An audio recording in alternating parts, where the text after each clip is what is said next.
avant de trouver des liens entre ces anecdotes. Il existe des millions de témoignages de ces expériences à travers le monde. J'ai fait une énorme crise d'asthme dans mon appartement. J'ai sauté sur une bombe pendant la guerre du Vietnam et me suis fait tirer dans le bras, la poitrine et le cou. J'ai été renversée par une femme qui envoyait des SMS en conduisant. Je me suis cogné la tête, cassé le cou et lésé la moelle épinière. J'ai été paralysé sur le moment.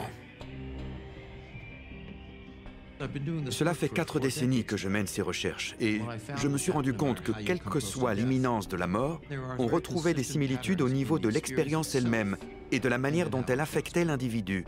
Par exemple, toutes les personnes où qu'elles se trouvent dans le monde rapportent que leur notion du temps était altérée. Je n'avais aucune notion du temps. Quelques instants, des mois, des millénaires, je ne sais pas.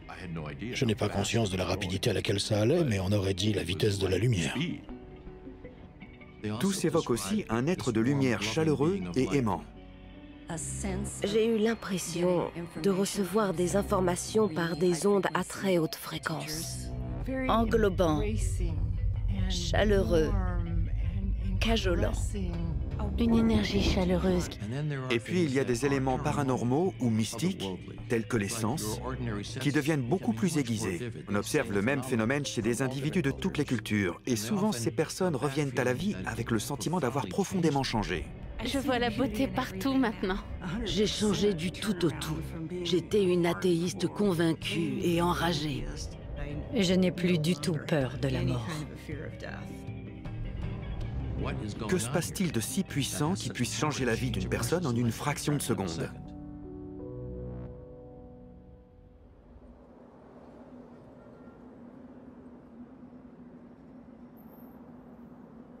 Bonjour tout le monde. Bienvenue à l'INDS Seattle. Combien d'entre vous ont vécu une expérience de mort imminente? Levez la main. Il y a beaucoup de morts aujourd'hui. Bienvenue. Ça va aller. Oui. Asseyez-vous. Merci. Je n'ai pas seulement fait un arrêt cardiaque. Mes électrolytes étaient sans dessus-dessous. J'ai fait un empoisonnement en gros. J'étais morte. Depuis que je suis revenue un mois, ça m'a éloignée de beaucoup de gens. J'ai même du mal à parler à mon mari parce que j'ai l'impression qu'on va me passer une camisole de force et m'enfermer. Parce que ça a bouleversé tout ce que je savais. Et je trouve cela très dur. Oui, c'est normal d'avoir l'impression d'être folle. Ça fait partie du processus d'ajustement. Tout est tellement confus. Vous êtes morte, vous avez eu cette expérience, vous êtes revenue à vous et maintenant, vous devez vivre dans le même monde, mais avec un point de vue radicalement différent. Et c'est dur quand tous ceux autour de vous ont toujours le même. L'INDS Seattle est un lieu de réconfort, d'espoir, d'acceptation et de soutien. J'espère que ces réunions permettront d'apaiser vos tourments et de vous rappeler que la vie n'est qu'une situation extrêmement temporaire. Les gens viennent à l'INDS Seattle parce qu'ils ont vécu une expérience de mort imminente ou parce qu'ils sont en deuil et ont besoin d'entendre qu'il y a quelque chose après.